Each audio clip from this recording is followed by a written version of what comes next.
Hoy, bakla! Halos mapatalon sa gulat si Elara nang tapikin siya ng kasamahan niyang si Mira, ang kanyang best friend sa ospital. Kasabayan niya itong nag-apply sa Mendez Medical Center, INNC, kaya naging malapit agad sila sa isa't isa. Bakit ka nakabusangot dyan? Tanong ni Mira sabay upo sa tabi niya. Nasa Bella Station sila sa U-Ward. Ano ba yung bumabagabag sa'yo, te? 2:00 na ng madaling araw, katatapos lang ng rounds nila, kaya umupo muna siya sandali para magpahinga. Ano kasi eh? Napakamot siya sa liig at nag-iwas ng tingin. Ibinalik naman ni Mira sa kinalalagyan ang mga medical chart na hawak niya. Balak kong mag-abroad, bakla. What? Iiwan mo na ako dito. Ang liit ng sahod natin tapos yung kapatid kong lalaki, nakabuntis. Halos maluha na siya. Hala ka, hindi makapaniwalang sabi ni Mira at umupo ulit sa tabi niya. Talaga? Yung gwapo mong kapatid na si Lucas. Malungkot na tumango si Elara. Basta ang alam ko, buguho na ang mundo ko. Hausad naman yan, baklush. Hindi pa tapos sa college yon, hindi ba? Tapos kailangan ko pa siyang pag-aralin kasi graduating na next year sa criminology eh. Yung magiging baby, sagot ko rin. Hindi naman pwedeng pabayaan tapos si Sophie pa ni. Sa murang edad, naranasan na ni Elara ang matinding hirap. Namatay sa malakas na bagyong Yolanda ang mga magulang niya sa Olongapo. 11 taong gulang pa lang siya noon. Mabuti na lang at na-rescue kaagad sila ng mga kapatid niyang sina Lucas at Sophie. Dinala sila sa isang bahay ampunan at doon sila nagkaroon ng pangalawang tahanan. Nag-aral at nagsumikap sa buhay si Elara hanggang sa nakatayo na siya sa sarili niyang mga paa. Naging bela siya at dahil top-notcher siya sa exam, isang sikat na ospital ang tumanggap sa kanya, ang INNC. Ngayon, 2 kapatid niya ang pinag-aaral niya pero nakipagrelasyon si Lucas kaya nakabuntis. Inunahan pa siya ng kapatid samantalang siya, 29 years old na, wala pa ring boyfriend. Si Sophie na lang ang inaasahan niya na huwag munang magpamilya. Kaloka talaga. Malaki naman ang sahod natin dito sa Lenawa. Malaking magpasahod ang boss natin. Hindi mo na kailangang umalis, sabi ni Mira. Nako, bakla. Iba pa rin ang kita kapag nasa abroad ka. Pero magpapaalam muna ako kay Madam Celeste. Siya pa naman ang nag-recommend sa akin sa ospital na to. Hindi siya gumagawa ng hakbang ng walang basbas ng madam. Ang tinutukoy niya ay si Madam Celeste, ang magandang ng isa sa mga umaangat na pharmaceutical company sa bansa. Ang babaeng sumagip sa kanila sa bagyo. Ito rin ang nagdala sa kanila sa bahay ampunan kung saan marami silang natutunan. Sobrang naging malapit sila ng mga kapatid niya sa babae, kaya ginusto nitong tawagin nilang Madam Celeste. Ayaw niyang ma-disappoint ito sa kanya. I'm sure naman papayagan ka nun, bakla. Palagi ka kayang suportado ni Madam, sabi ni Mira. Totoo yun. Simula nang nawala ang nanay at tatay niya, si Madam na ang tumatayong magulang nila. Kahit pa hindi nila ito palaging nakakasama dahil marami itong negosyo na inaasikaso, pero pagdating sa pinansyal, hindi sila nito pinabayaan. Nakapagtapos siya bilang bela dahil sa tulong ng Madam. Sana all.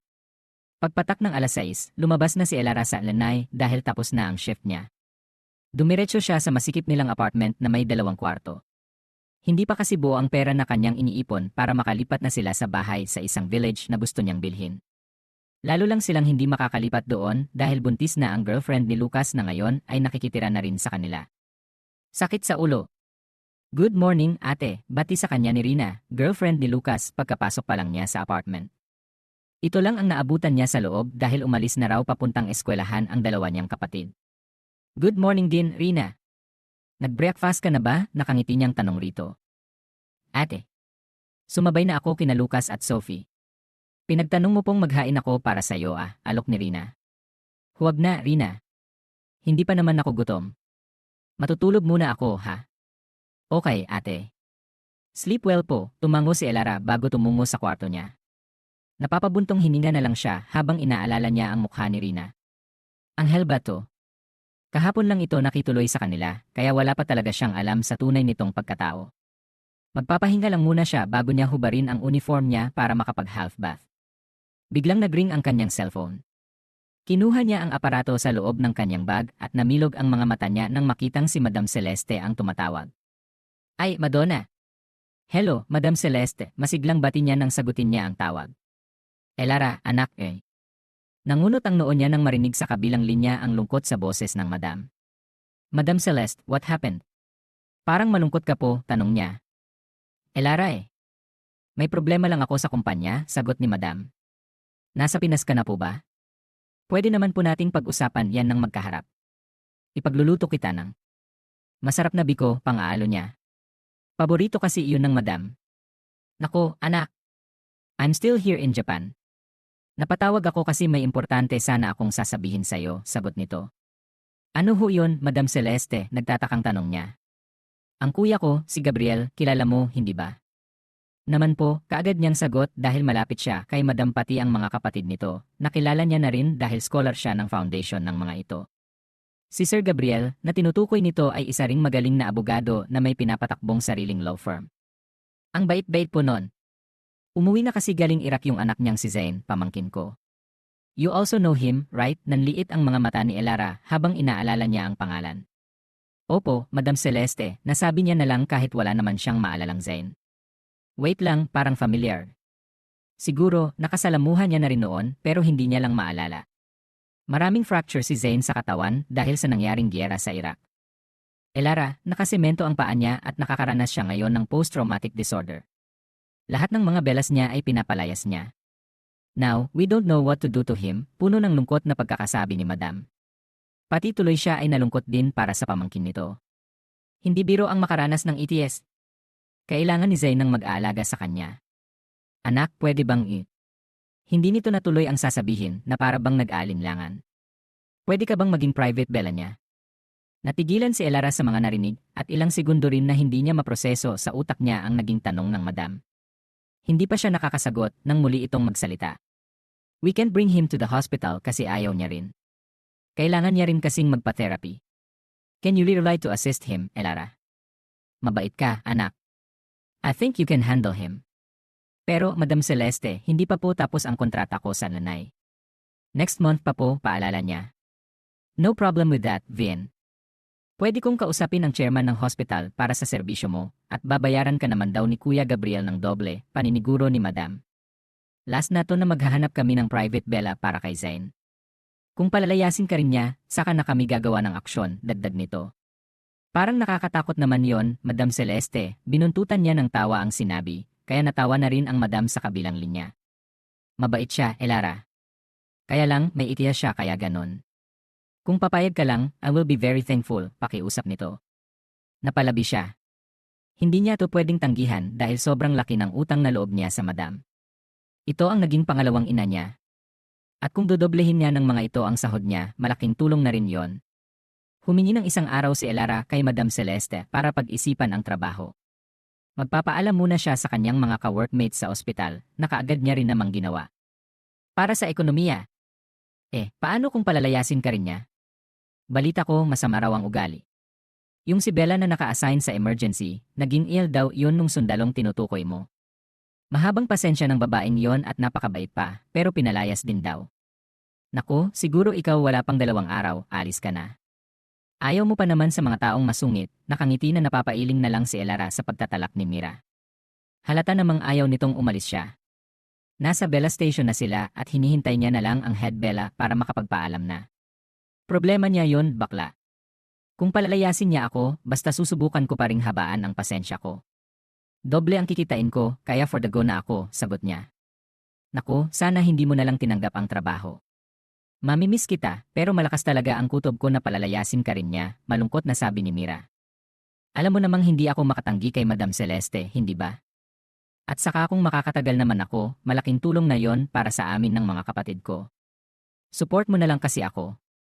Hindi yung pinagdadasal mo pa na palalayasin din ako kagaya ng mga naging niya, sagot ni Elara. Natawa lang si Mira sa sinabi niya at nilapitan siya nito para sa isang mainit na yakap. Bago makauwi, nakatanggap siya ng text message mula kay Madam Celeste. Sinabi nitong nakapag-book na raw ang staff nito ng plane ticket para sa kanya papuntang General Santos City. Doon daw kasi napiling magpahinga ng sundalong pagsisilbihan niya. Jensen. Ang layo naman yan, ate, bulalas ni Sophie nang sabihin niyang aalis na siya bukas. Na, ate. Bakit doon pa? Tanong rin ni Lucas. Nasa loob ng kwarto niya ang dalawa. 8:00 na ng gabi at patulog na sila pero minabuti niya nang kausapin ang mga kapatid para makapagpaalam. Si Rina naman ay kanina pa raw natutulog sa kwarto ni Lucas. Ganun talaga siguro kapag buntis, maagang nakakatulog. May villa kasi doon ang mga Madam Celeste. Malayo nga, pero hindi ko naman pwedeng tanggihan. Malaki ang naitulong sa atin ni Madam. Pabor lang to para sa pamangkin niya, pero doble ang kikitain ko. Magpapadala rin ako. Linggo-linggo. Kaya Sophie, ikaw ha, lagi mong tatandaan ang mga sinasabi ko sa'yo. Ayokong nagbo-boyfriend ka. Tama na yung si Lucas, pabirong wika niya. Napayuko ang kapatid niyang lalaki dahil sa sinabi niya. Nagsorry naman ito sa kanya, pero hindi niya pa rin mapigilan na pangaralan ang dalawa. Alam niyang para rin naman sa kanila ang lahat ng ginagawa niya. Kaya sana, support niyo ako, ha? Mahal na mahal ko kayo. At ikaw naman Lucas, baka magtagal ako doon. Hindi ko kayo mababantayan. Jessica, may 5 buwan pa naman bago siya manganak. Sikapin mo ngang makausap ang mga magulang niyan. Alam kong naglayas yan, tinatago niyo lang sa akin. Magiging problema din yan kapag nalaman ng mga magulang niya ang nangyari, kaya gawan mo ng paraan para makausap ang mga magulang. Pero ate, hindi natin sila katulad. Mayaman ang pamilya ni Rina. Ilalayo lang nila si Rina sa akin at ang baby namin. Isang malalim na buntong hininga ang pinakawala ni Elara. Sabi ng abat problema ang kahaharapin niya kay Lucas, pero ano bang magagawa niya? Nandito na sila sa sitwasyong ito. Basta subukan mo pa rin kausapin ang mga magulang niya. Mawawala lang ako dito, pero hindi mawawala ang komunikasyon natin. Lagi niyo akong babalitaan, naintindihan niyo. Sabay na tumango ang mga kapatid niya, at dahil hindi naman ganoon kalambing si Lucas, ay si Sophie na lang ang yumakap sa kanya hanggang sa makatulog sila. Nakakasilaw at masakit sa balat ang sikat ng araw nang bumaba si Elara sa Ali na sumundo sa kanya sa airport kanina. Hindi niya mapigilan ang kabahan ng pagmasdan niya ang mataas at itim na gate sa kanyang harapan. Sa arko ay nakasulat doon ang Welcome to Villa Luciana. Nasa Jensen na nga siya at nasa mansyon na siya ng taong pagsisilbihan niya. Akin na ho ang bag mo, ma'am. Ako na po ang magdadala niyan sa loob, narinig niyang sabi ng family driver ng mga Madam Celeste, si Mang Paing. Elara na lang ho, Manong. Pareho naman ho tayong magtatrabaho rito. Sige, Elara. Maglakad ka na lang papasok para makita mo kung gaano kaganda ang mansyon ng mga amo natin. Sige po, nang sabihin niya yon ay kaagad na lumapit siya sa gate. Kaagad na bumukas yon at sinalubong siya ng isang gwardya. Magandang araw, Manong Guard. Ako nga po pala si Elara, bagong bela ni Sir Zane. Pagpapakilala niya sa guard na sa tingin niya ay nasa mid-50 na. Naku, Bella Elara. Hindi na po ako makikipag-close sa inyo. Baka ho kasi mamaya babalik kayo sa pinanggalingan nyo. Masungit ang magiging boss mo, sinundan nito ng maikling tawa. Ganoon ba talaga kasama ang mga ugali ng sundalong si Zane Madam Celeste? Kanina ang driver na si Mang Paing ay sinabing baka hindi rin daw siya magtagal sa mansyon. Mas lalo tuloy siyang kinabahan pero ipinagsawalang bahala na lamang ni Elara ang mga naiisip niya at binusog ang mga mata sa maganda at napakalaking bahay sa harap niya. May 5 palapag yon na labis na ikinamangha niya. Napapalibutan ng magagandang bulaklak ang malawak na villa at hindi rin nakaligtas sa mga mata niya ang infinity swimming pool malapit sa may garden. Napatagal pa sana siya sa pagmamasid sa labas ng villa nang tawagin siya ng may katandaang babae na nakatayo sa tapat ng double entry door o main door ng mansyon. Magandang araw, anito at mumiti ng malapad sa kanya habang ang mga kamay ay pinagsikapan sa tiyan nito. Good morning po, pabalik na bati niya at naglakad ng papalapit sa ginang. Maligayang pagdating dito sa manson, iha. Ako si Francine, ang mayordoma. Ikaw ba ang magiging bagong private bella ni Sir Zane?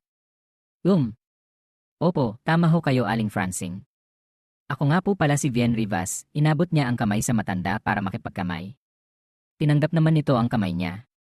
Halika at sa loob na tayong mag-usap, anito at nauna ngang maglakad papasok. Nadaanan nila ang magarbong living room ng mansyon.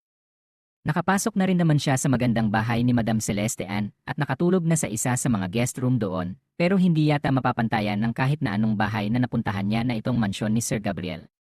Kung titingnan ang mga antike na nakapalibot sa living room, siguradong mas mahal pa ang mga yon sa sinasahod niya taon-taon. Idagdag mo pa ang mamahaling mga sofa na parang kay sarap upuan. Padaan-daan din ang mga kasambahay sa loob na may pare-parehong mga uniform. Hindi niya mapigilan ang sarili na mamangha sa ganda ng mansyon. Mag-almusal ka na muna bago natin pag-usapan ang magiging trabaho mo, iyon ang sabi sa kanya ni Aling Francine bago siya nito iniwan sa dining area. May mga asikasuhin pa raw ito sa taas. Masasarap na seafoods at steak ang inihain ni Aling Francine sa kanya, kaya maganang kumakain si Elara habang inililibot ang paningin sa kabuuan ng dining area. Napakaraming refrigerator at kahit dilaan niya pa siguro ang mga gamit doon, lalo na ang kitchen sink, ay hindi sasakit ang kanyang tiyan. Napakalinis. Kung minsan ay maraming what-ifs ang pumapasok sa utak ni Elara. Siguro kung lahat ng tao sa mundo ay biniyayaan ng ganitong mga kayamanan, siguradong hindi sila naghihirap ng mga kapatid niya ngayon. Kung ipinanganak lang na mayaman ang mga magulang niya, hindi siguro masisira ng bagyo ang bahay nila at hindi madadala ng malaking baha na naging dahilan ng pagkawala ng mga ito. Pero ito ang buhay na binigay sa kanya at wala siyang magawa kung hindi ang tanggapin yon at sumabay na lang sa agos. Ang mahalaga ay hindi naman sila nagugutom ng mga kapatid niya. Dahil sa hirap, may apartment silang tinutuluyan at may maganda siyang trabaho. Nakakapag-aral rin sa isang magandang eskwelahan ang mga kapatid niya. Sapat na yon para mabuhay silang tatlo habang iniisip ang mga bagay-bagay na yon, hindi na malay ni Elara na naubos niya na pala ang pagkain niya. Iyon ang isa sa mga bagay na kinainisan niya sa sarili, malakas talaga siyang lumamon pero hindi naman tumataba. Thank you sa pagkain, Aling Francine, anya nang makabalik na ang mayordoma. Sa dining area, tumango ito at mumiti bago umupo sa tapat niya. Ngayon, pag-uusapan na natin ang trabaho mo. Sigho. Madalas ay wala rito sina Senorito Gabriel at Senorita Luciana, pareho kasi silang abogado at ang firm nila ay nasa Maynila. Tumango-tango si Elara. Luciana, banggit niya sa isipan. Ibig sabihin ay nakapangalan sa asawa ni Sir Gabriel ang villa. Ako lang ang nagmamanage sa bahay na ito. Ako rin ang nagpapasahod sa mga katulong, pati na rin sa mga naging private villa ni Sir Zane. Ngayon, Vien, pag-uusapan natin ang magiging pasyente mo sa loob ng bahay na ito. Seryosong tiningnan siya ni Aling Francine sa mga mata. Si Sir Zane ay pang-apat at bunsong anak ni na Senorito Gabriel. Yung tatlo'y may kanya-kanya ng buhay sa Maynila at may mga negosyo na ring hawak. Umuwi lang sila rito tuwing bakasyon. Sa ngayon ay si Sir Zane pa lang ang pagsisilbihan natin sa mansyong ito. Si Sir Zane ay isang jet fighter, isang pilot. Hindi nakalagay sa medical record niya ang mga impormasyong iyon dahil may mga dahilan. Napaawang ang bibig ni Elara dahil sa narinig. Hindi pala basta-basta ang magiging pasyente niya. Akala niya ay simpleng miyembro lang ng militar. Miyembro ho ba siya ng Air Force dito sa Pinas? Umiling si Aling Francine na ikinakunot ng kanyang noo. Lumaki siya sa Amerika, Bella Elara. May dual citizenship siya at isa na siyang captain. Napasabak siya sa giyera ng Iraq at ng Kazakhstan. Alam kong alam mo ang tungkol sa kalagayan niya. Tumango kaagad siya sa sinabing iyon ni Aling Francine. Nabasa niya na ang medical record ni Sir Zane. Medyo magaling na raw ang mga sugat nito pero may semento pa rin ang at mga kamay. Kaya hindi ito nakakakilos ng mag-isa. Magaspang ang ugali at masama raw ang pakikitungo nito sa iba dahil sa trauma na nakuha nito sa giyera. Kaya kailangan niya talaga ng mahabang pasensya para sa lalaki. Hindi siya kumakain at umiinom ng gamot, lagi lang siyang nagkukulong sa kwarto niya na parang takot sa tao. Naginyaya niya ako noon kaya ako lang ang nakakagawa ng para pakainin siya. Kakailanganin mo palagi ang tulong ko sa pag-aasikaso sa alaga kong yon, kaya huwag kang mahihiyang tawagin ako. Hindi naman po siya nananakit, Aling Francine, nakangiwing tanong niya na ikiniling ng matanda at natawa. Hindi pa niya naigagalaw masyado ang mga kamay niya. Naninigaw lang siya at siguradong palalayasin ka. Pero, Bella Elara, nakikiusap ako, sana ay habaan mo ang pasensya mo dahil ikaw na ang panghuling Bella na aalalay kay Zane. Kapag ganoon pa rin na ayaw niyang tinutulungan siya, dadalhin na siya sa villa at doon na magpapagaling. Mamimiss ko kasi ang batang yan kaya ayaw kong umalis ulit. Banaad niya ang lungkot sa mga mata ni Aling Francine. Hindi ho ako nangangako na magtatagal ako, Aling Francine, pero susubukan ko naman po ang best ko para alagaan siya. Maraming salamat, Bella Elara. Nasa second floor ang kwarto niya at malapit sa kwarto niya ang magiging kwarto mo para mabilis mo siyang mapuntahan pag may problema. Tara na sa taas at ipapakilala na kita sa kanya. Kumabog ng husto ang puso ni Elara nang tumayo na si Aling Francine at nagpatsiuna ng umakyat sa kumikinang na hagdan paakyat sa pangalawang palapag. Hindi niya talaga mapigilang hindi kabahan. Paano kung sa unang pagkita pa lang nila ng pasyente niya mapapalayas na siya? Sayang naman ang dobleng sahod na matatanggap niya, Bahala na, kung yung mga naunang private villa ng lalaki ay mahina ang loob, siya naman ay magpapakatatag na lamang. Marami siyang goal ngayong taon, isa na roon ang makabili ng bahay sa isang magandang village, kaya kung susuko siya kaagad, hindi niya makukuha ang mga bagay na pinapangarap niya para sa nila ng mga kapatid niya. Nang makaakyat sa pangalawang palapag ay napaawang ang bibig ni Elara. Nasa pasilyo na sila at may ilang mga pinturoon na sa tingin niya ay ang mga kwarto ng pamilyang Lozano. Kung sa second floor pa lang ay marami ng kwarto, paano na lang ang third floor? Ano namang meron sa fourth floor papunta sa huling palapag ng mansyon? Di bale, kung hindi siya palalayasin kaagad ng pasyente niya, siguradong makakapaglibot pa siya sa loob ng mansyon. Napatigil si Elara sa isipin nang huminto sila sa gitna ng magkatapat na pinto sa dulo ng pasilyo. Ito ang magiging kwarto mo, Bella Elara, at ito naman ang kay Sir Zane. Anito na tinutukoy ang pinto sa may kaliwang banda niya. Kapag kailangan mo na siyang pakainin at painumin ng gamot, saka ka lang papasok sa kwartong ito. Pero kapag wala ka nang gagawin at wala siyang iutos sa iyo ay maaari ka namang maglibot sa mansyon o kaya ay magpahinga na lamang sa iyong kwarto. Mahina lang ang pagkakasabi iyon ni Aling Francine na para bang ayaw nitong maistorbo ang taong nasa loob lang ng kwarto sa harap nila. Literal na pinigilan ni Elara ang paghinga nang pihitin na ng matanda ang serador ng pinto. Dahan-dahan ay tumambad sa kanya ang napakatahimik na kwarto na para bang walang tao sa loob. Nang tuluyang mabuksan ng pinto ay bumuga siya ng hangin dahil hindi naman pala ganoon kadilim sa loob. Nakahawi ang mga kurtina sa glass wall kaya naman malayang nakakapasok ang sikat ng araw na nagbibigay liwanag sa kwartong iyon. Kulay abo ang mga kurtina, maging ang ginamit na pintura sa kwartong iyon, nagpapatunay na lalaki ang umuukupa noon dahil sa mga disenyo na makikita sa loob. Kita niya sa labas ng glass wall ang mayayabong na puno na sa tingin niya ay nasa likod ng mansyon. Sa harap ng glass wall ay isang wheelchair at may lalaking nakaupo roon, tahimik na pinagmamasdan ang magandang tanawin sa labas. Lihim na napalunok siya nang mapagmasdan ang malapad nitong mga balikat. Zane, anak, nandito na ang bago mong Bella, si Bella. Yaya, I don't need any of them. I don't need a Bella. Ilang beses ko bang dapat sabihin yon? Ang matigas at baritonong tinig na yon ay nakakataas balahibo. Hindi masasabi ni Elara na nakakatakot pero literal na pinigilan niya ang paghinga dahil baka pati ang paghinga niya sa loob ng kwartong iyon ay hindi rin gusto ng lalaki. Anak, hindi ako ang nagdesisyon. Ito ang Madam Celeste at ang daddy mo dahil nag-aalala sila sa iyo, mababalang ang boses na sinabi iyon ni Aling Francine. Hindi na ito sumagot pa sa sinabing iyon ng mayordoma, ngunit hindi man lang sila nilingon. Bababa na ako, Vien. Magpakilala ka na sa pasyente mo. Lalo pang naghuramentado ang puso ni Elara. Hindi na siya nakapagsalita pa sa sobrang kaba nang tuluyan silang mapag-isa ng lalaki sa loob. Good morning, Captain Madam Celeste. Ako nga po pala si E. Captain Madam Celeste. Putol nito sa sanay pagpapakilala niya at walang kahirap-hirap na hinarap siya ng lalaki dahil automatic ang wheelchair nito. Lihim na napalunok si Elara nang tingnan siya nito sa nanliliit na mga mata. Kung nakamamatay lang ang matalim nitong tingin ay kanina pa siya tumimbuwang sa kinatatayuan. You called me Captain. Napaatras si Elara ng dahan-dahan ay papalapit ang wheelchair nito sa kanya. Habang paatras ng paatras ay nagkaroon siya ng pagkakataong pasadahan ng tingin ang mukha ng lalaki. Paulit-ulit siyang napalunok habang tinitingnan ang patubo nitong balbas sa square shape nitong panga. Umakyat ang mga mata niya sa mapula at hugis puso nitong labi, bumagay sa walang emosyon, ngunit gwapo nitong mukha. Ang matangos na ilong, lalo na ang malamlam, ngunit nagnitong mga mata na ngayon ay nakatingin sa kanya. Really, did you call me Captain? Are you one of those ili na pinadala nila para lang patayin ako? Ang malakas na pagsigaw na iyon ng lalaki ang naging dahilan kung bakit napapikit si Elara ng mariin dahil natakot siya ng husto. Lalo pat wala na siyang maatrasan dahil tumama na ang likod niya sa malamig na pinto. No. Hindi po, sir. Sinungaling. Narinig ko lang po yun galing kay Aling Francine na isa kayong jet fighter. Ang sabi niya po, isa kang captain. Dahan-dahan niyang binuksan ng mga mata at sinalubong lang siya ng malamig nitong titig. Nag-iisip pa siguro kung paniniwalaan ba siya o hindi.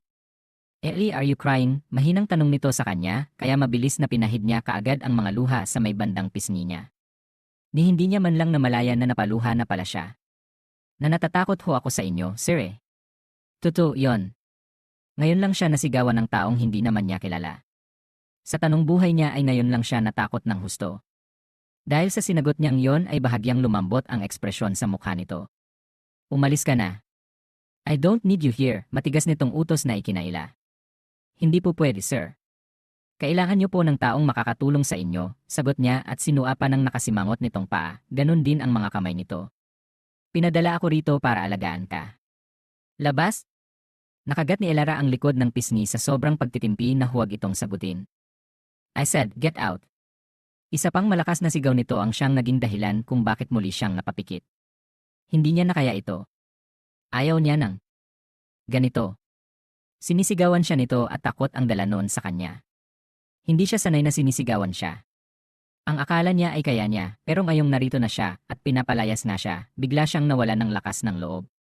Mabilis na tumalikod si Elara. Lilisanin niya kaagad ang lugar na yon. Akmang pipihitin niya sana ang serador ng pinto nang marinig ang paghiyaw ng supladong sundalo sa kanyang likuran. Nasa magkabilang gilid ng ulo ng lalaki ang mga kamay nito, umuungol na para bang masakit ang parteng iyon. Sir! Nag-aalala at mabilis na nilapitan niya ito kahit kinakabahan ay maingat na isufiyempi niya ang mga kamay sa mga kamay nitong nakahawak pa rin sa ulo. Bakit po, sir? May masakit po ba sa ulo niyo? Wala itong sagot sa naging tanong niya at patuloy pa rin sa paghiyaw. Inalala ni Elara ang mga nakalagay sa medical records ni Zain at nabasa niya pala doon kagabi na sumasakit ang ulo nito kapag nagagalit dahil din yun sa trauma na nakuha nito sa Jera, sa malalakas na bomb explosion at sa walang humpay na putukan. Napatayo si Elara habang patuloy pa rin sa paghiyaw ang pasyente niya. Paringalinga siya sa loob ng kwarto at nang makita ang isang medical cabinet ay kaagad niyang tinungo yon. Hindi yun nakalock kaya kaagad niya ring nabuksan. Nakita niya ang mga gamot na iniinom ng lalaki at naka-arrange yon ng maayos. Kinuha niya ang gamot na magpapakalma sa binata at pain reliever para sa ulo. May mga note naman doon na alam niyang ang mismong doktor pa nito ang naglagay.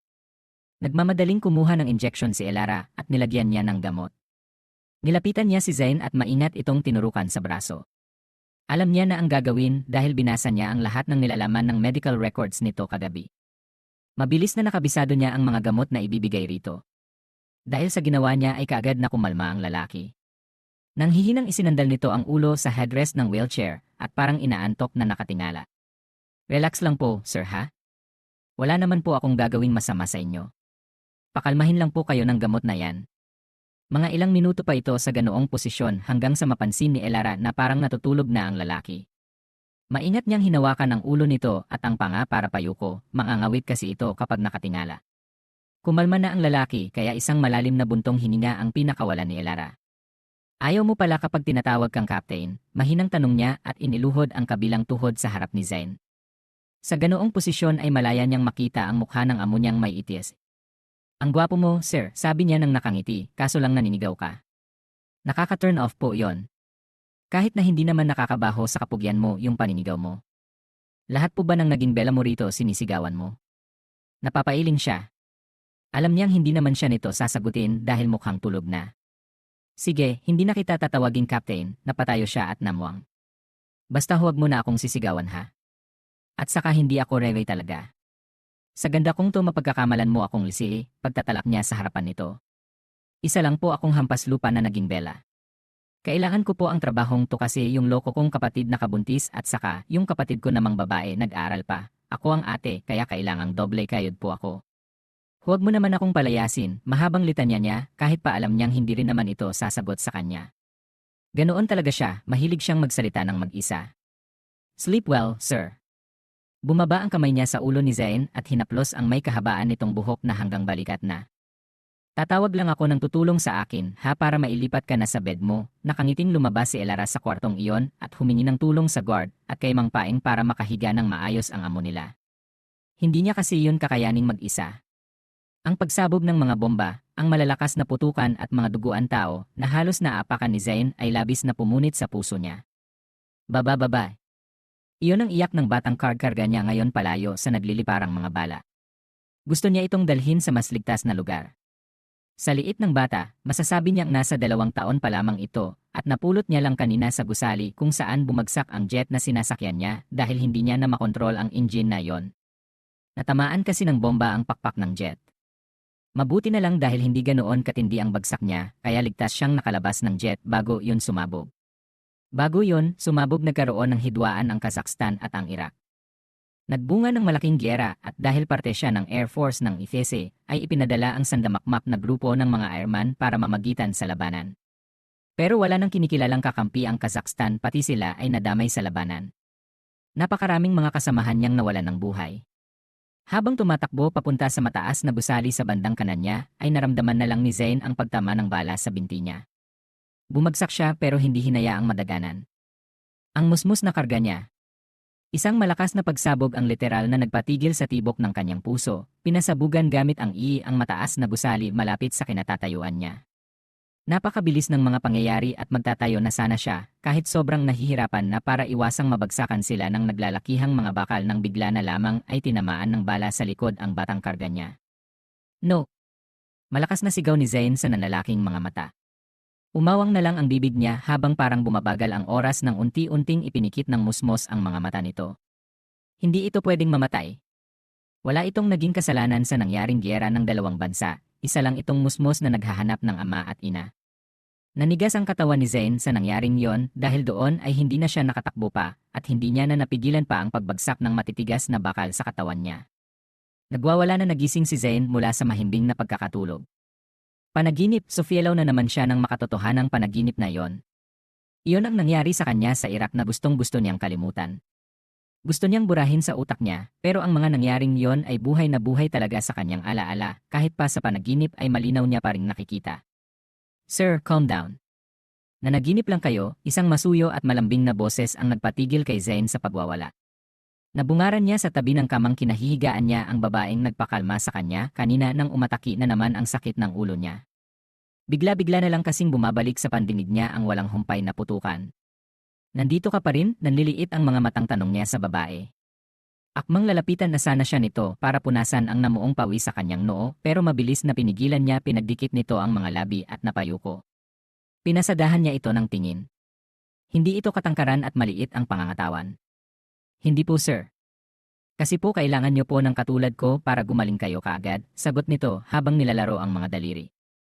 Takot siguro na sigawan niya ulit.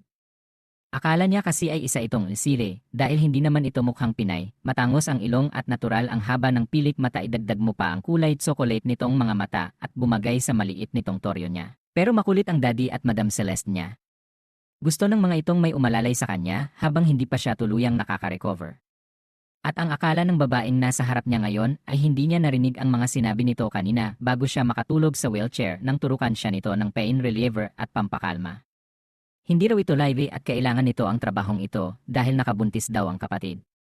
Walang ganang ipinikit ni Lumon ang mga mata at napabuntong hininga. Tatanggapin niya na lang ito bilang private bella niya. Tutal ay gusto niya nang gumaling kaagad. Dalhan mo ako ng pagkain dito, gutom na ako, mahinang utos niya habang nakapikit pa rin. Po, tanong nito na parang hindi makapaniwala sa narinig. Napatingin siya sa babae at halos gusto niya nang mapangisi nang tingnan niya ito. Nalalaki kasi ang magaganda nitong mga mata at napaawang pa ang bibig. I said I'm hungry. Sige po. Wait lang, ikukuha kita ng pagkain. Halos gustong sumigaw ni Elara nang tuluyan siyang makalabas sa kwarto ng pasyente niyang sundalo. Inutusan siya nito. Ibig bang sabihin nun ay tanggap na siya sa trabaho at hindi na siya palalayasin? Talaga? Totoo ba yan, Bella Elara? Gulat na tanong sa kanya ni Aling nang humingi siya ng pagkain para kay Lumon. Opo, Aling Francine, gutom na daw po siya. Ikuha ko daw po siya ng makakain, namimilog naman ang mga matang sagot niya. Hay salamat sa Diyos. Natutuwang pinagsikapan sa mga nagdaang Bella na pumasok rito. Ikaw pa lang ang inutusan niya. Talaga po. Kaya habaan mo lang ang pasensya mo, Bella Elara, nang sa ganoon ay maalagaan mo ng maayos yung bunsong anak ni Senorito Rafael. Sigurado ako na hindi ka napalalayasin yan. Sandali, ipaghahain ko na siya. Dalhin mo kaagad sa itaas ng makakain na ang batang iyon. Kanin, sinigang na baboy, at menudo ang nasa tray na daladala ni Elara habang paakyat na siya sa kwarto ni Lumon. Hindi mawala-wala ang ngiti niya pero kaagad na pinalis niya yon nang makapasok ulit sa loob ng kwarto ng binata.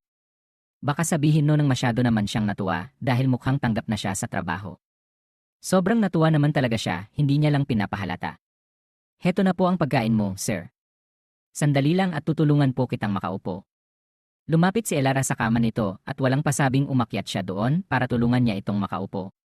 Hindi pa kasi nito na igagalaw ng maayos ang mga kamay para makatukod. Hindi naman siya nahirapan sa pag-aalalay kay Lumon dahil nga nagagalaw na nito ang kabilang paa. Huwag lang masyadong matagal na nakaapak sa sahig dahil kikirot yon. Sambit ni Elara nang isubo niya ang pagkain sa bibig ni Lumon. Nakatikom lang ang bibig nito kaya nag-angat siya ng tingin. Nang magtama ang kanilang mga mata ay halos mahulog si Elara sa kinaupuan. Bigla na lang kasing bumilis ang pintig ng puso niya dahil lang sa ganong klase ng tingin ng binata. Sir, kailangan po kitang subuan. Wala na po tayong ibang way at saka hindi na po ako Riley. Wala po itong lason. Inirapan lang siya nito at nag-iwas ng tingin. Dahil doon ay hindi tuluyang mapigilan ni Elara ang matawa. Sige na, sir. Kain na po, muli niyang inilapit ang kutsara sa bibig nito at gusto na lang mapatalo ni Elara sa sobrang tuwa dahil binuksan ito ang bibig at kumain na. Matamis na napangiti siya. Nakaliman ng subo pa lang siya rito nang umiling ang binata. Sir, hindi pwedeng yun lang ang kakainin nyo. 3 gamot po ang sabay na iinumin mo ngayon. Pero busog na ako, mahinang tinig na protesta nito. Okay, pero last na to muli siya nitong inirapan pero kinain lang din ang huling sinubo niya rito. Oras na para uminom ng gamot, ani niya mga 3 minuto nang tapos kumain si Lumon. Pagkatapos nitong uminom ng gamot ay ginalaw nito ang wheelchair at nagpunta sa harap ng glass wall. Nakatitig na naman ito sa kawalan at parang napakalalim ng iniisip. Sir, gusto mo bang lumabas? Tanong ni Elara kay Lumon nang makabalik siya sa kwarto nito pagkatapos niyang ibalik sa kitchen ang pinagkainan. Pero hindi sumagot ang binata. Sigurado pong gagaan ang loob nyo. Malamig at masarap daw ang simoy ng hangin sa labas, sabi ni Aling Francine. Gagaan ba talaga ang pakiramdam ko kapag lumabas ako? Kaya ba ng hangin na patahimikin ang jera sa loob ng utak ko? Napayuko si Elara sa naging tanong nito. Kahit nakatalikod ang binata sa kanya, ay alam niyang malungkot ang itsura nito sa paraan pa lang ng pagsasalita. Matindi siguro talaga ang pinagdaanan nito sa bansang Iraq. Isipin niyo lang muna, sir, yung masasayang alaala. I can't, bumuntong hininga ito. Pabalik-balik lang ang lahat sa loob ng utak ko. Psychiatrist can't even help. Nabasa nga niya na may weekly session din ito sa isang psychiatrist, pero may panahon na nagwawala pa rin daw ang lalaki. Hayaan mo na lang muna ako dito sa kwarto, malungkot na sabi nito. Napatango na lang si Elara. Siya na nga lang ang lalabas at sumagap ng sariwang hangin. Sa sungit at tigas ng ulo ng gwapo niyang pasyente, siguradong tatanda siya kaagad sa konsumisyon. Araw-araw ay ganoon ang ginagawa ni Elara, inaalagaan at pinapakain si Lumon sa tamang oras, pero isa lang talaga ang pinakagusto niyang daily routine nila ng binata, kapag pinapaliguan niya na ito. Nagkakataon siya na makita ang macho nitong pangangatawan. Ang 8 abs nito sa tiyan ay parang pandesal sa umaga na para bang kay sarap papakin. Kahit na naka-boxer shorts ay umuumbok talaga ang bagay na nasa pagitan ng mga hita nito.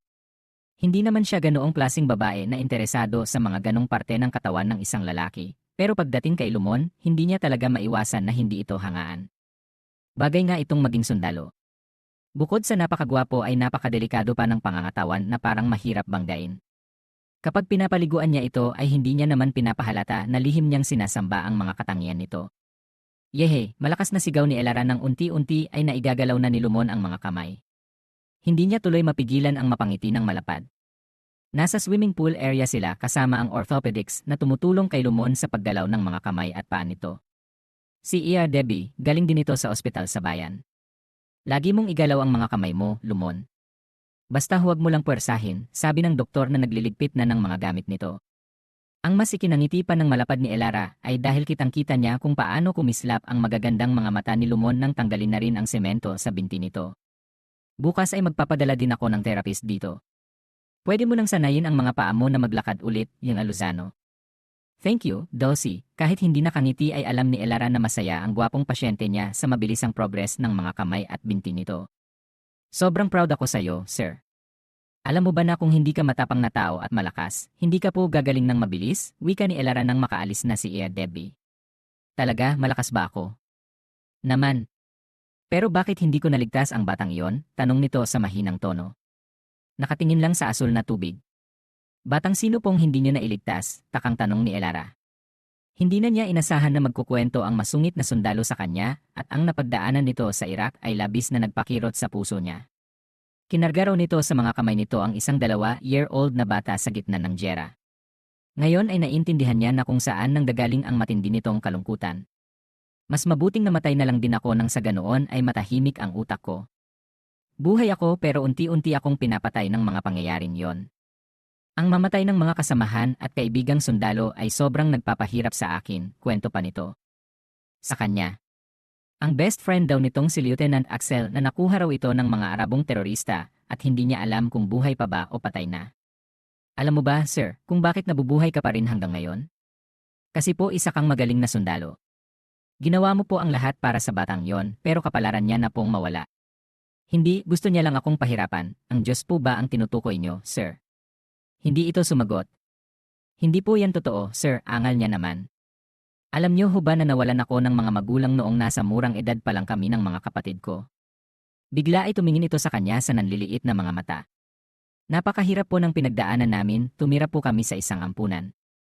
Hindi po ganon kadali ang mawalan ng magulang, kanya-kanya po tayo ng istorya sa buhay, pero ang mahalaga ay marunong tayong kumapit sa itaas.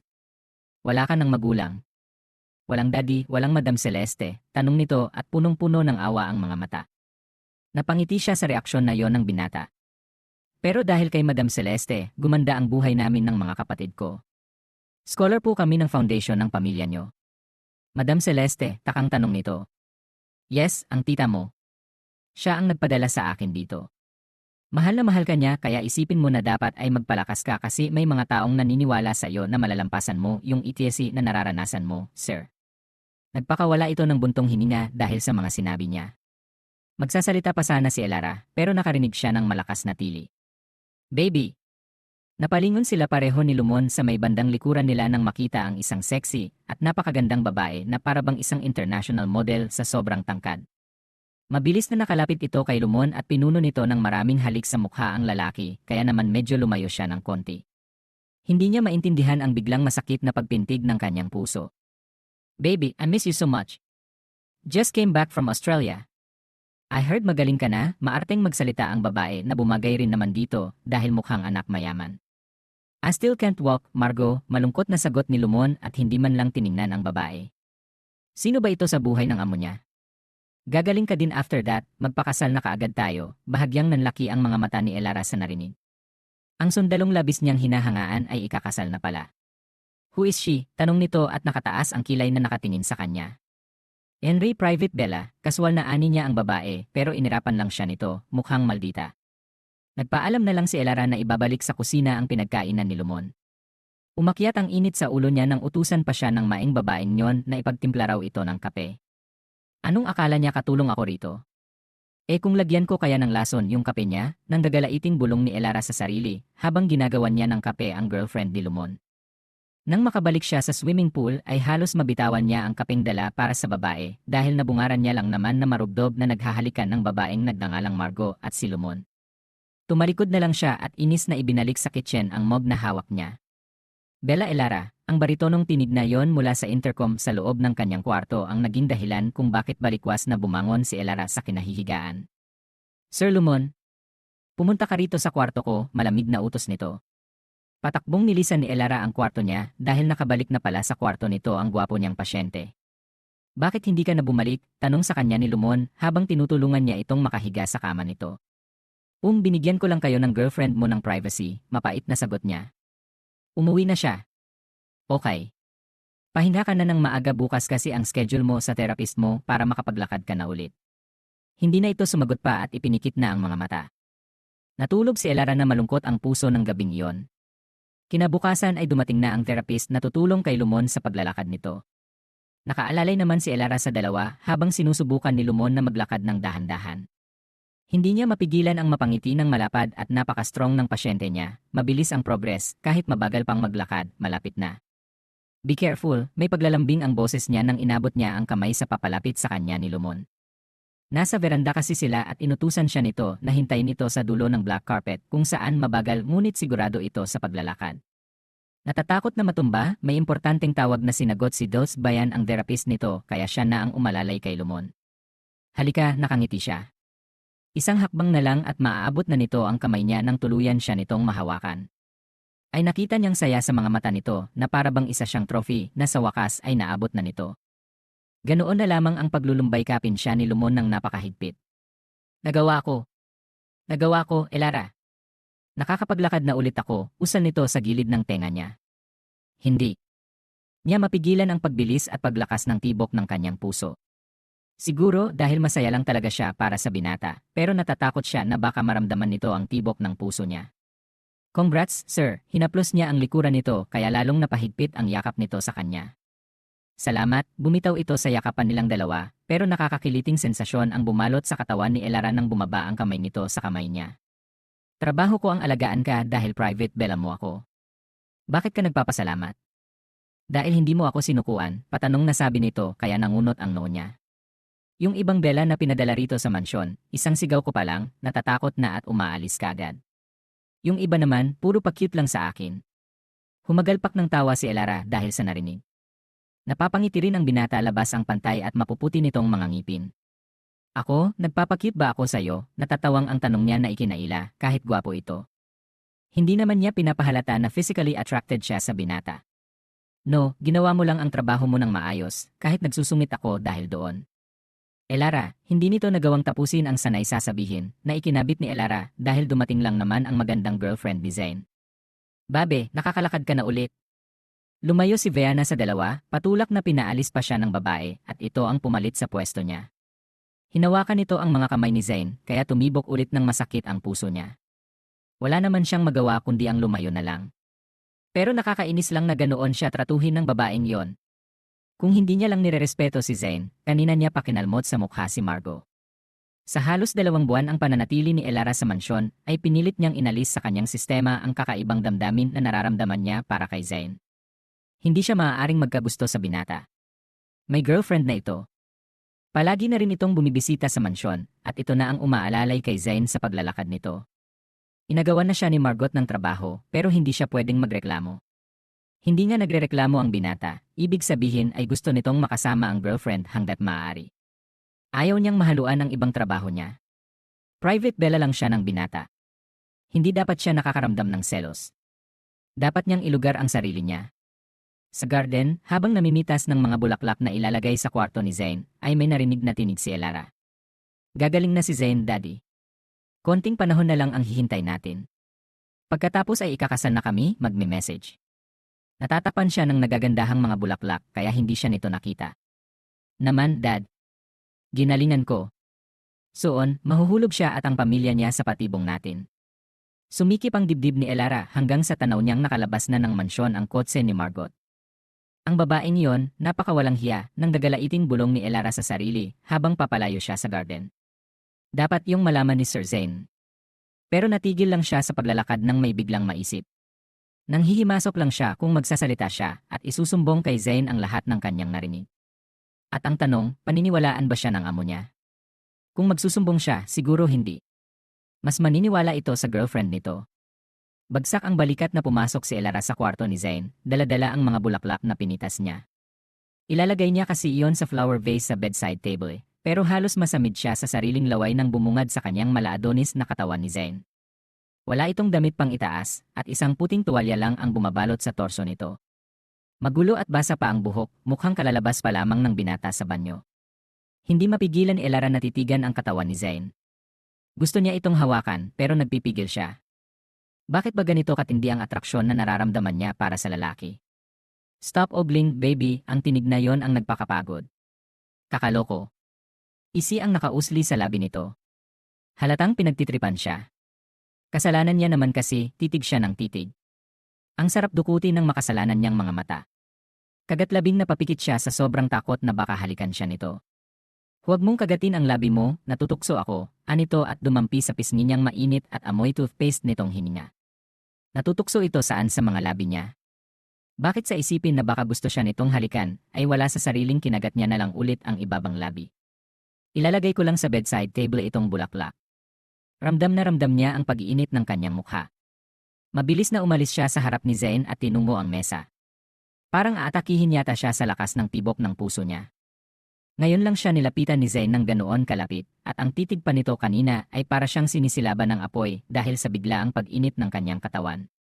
Hindi mapakali si Elara habang inaayos niya ang mga bulaklak na kalalagay niya lang sa flower vase. Pakiramdam niya kasi ay nakatutok sa kanya ang mga mata ni Zayn. Naiilang.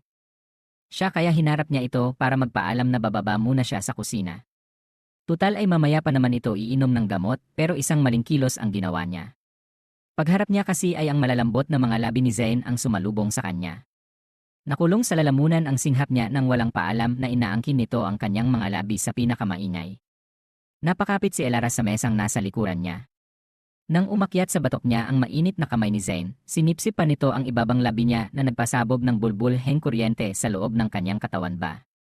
Bakit? Bakit mo ginawa yon? Nauutal na tanong niya nang bitawan nito ang mga labi niya. Nakapikit na sinandal nito ang noo sa kanya. Pareho silang naghahabol ng hininga. Because I want to, Elara.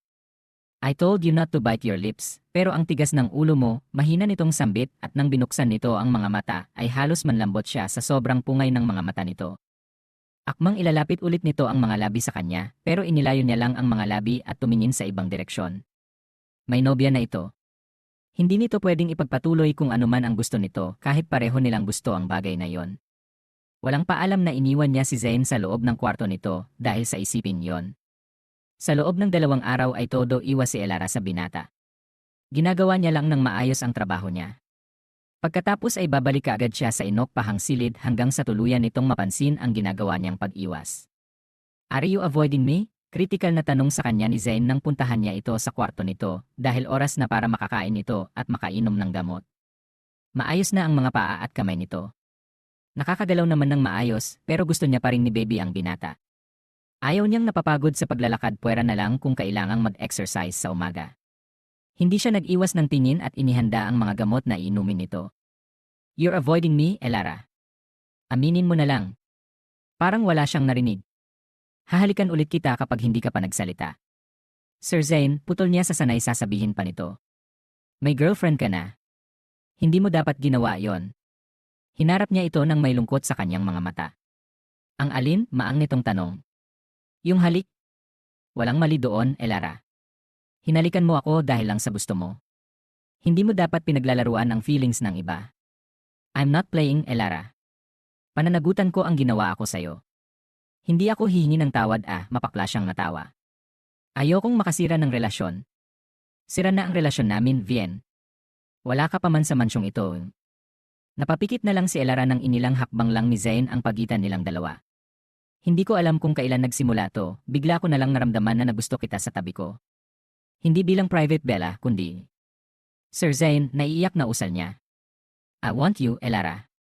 I don't know why the fucking feeling this, pero gusto kita. Please. Hayaan mong gustuhin kita. Hindi pa man siya nakakasagot ay walang paalam ulit na inangkin nito ang kanyang mga labi. Gusto mang itulak ni Vien na papalayo ang binata, pero mismong puso at utak niya na ang nagsasabing gustong-gusto niya ang mga salitang narinig galing dito, maging ang paraan ng paghalik nito sa kanya. Pero natigil siya sa pagtugon sa halik nito nang bigla na lamang bumukas ang pinto at iniluwa noon si Margot na nanlilisik ang mga matang nakatingin sa kanilang dalawa. Mga walang hiya, malakas na sigaw nito at kaagad na nakalapit sa kanila. Walang pasabing hinila ang kabilang braso niya at halos bumaon doon ang mahaba nitong mga kuko. Sabi ko nang may kakaiba sa mga tingin mo kay Zayn. Malandi kang babae ka. Hindi mo nilulugar ang landi mo. Isa kang walang kwentang private Bella na ginagamit ang mayamang pasyente para umangat sa buhay.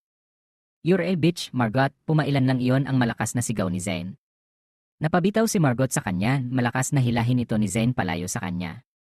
Baby, are you okay? Puno ng pag-aalala ang boses na yon ni Zayn at marahan nitong hinawakan ang braso niyang nasugatan sa kuko ni Margot.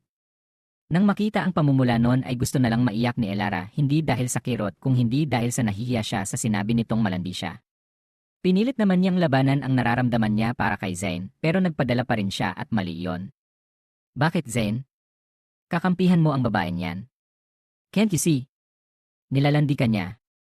Gawain ang mga salat sa buhay yan. Shut up, Margot. Bago pa ako tuluyang maubusan ng pasensya sa'yo.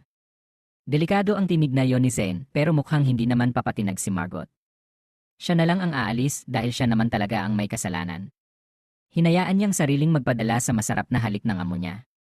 Pero ang plano ni Vien na paghakbang palayo sa dalawa ay hindi natuloy dahil nakita niya sa pintuan ang mga magulang ni Zayn at si Madam Celeste and nabigla na lamang sumulpot. What's going on here? Mahinang tanong ng ama ng binata na. Si Raphael. Lalo siyang nanghina ng malakas na umiyak si Margot.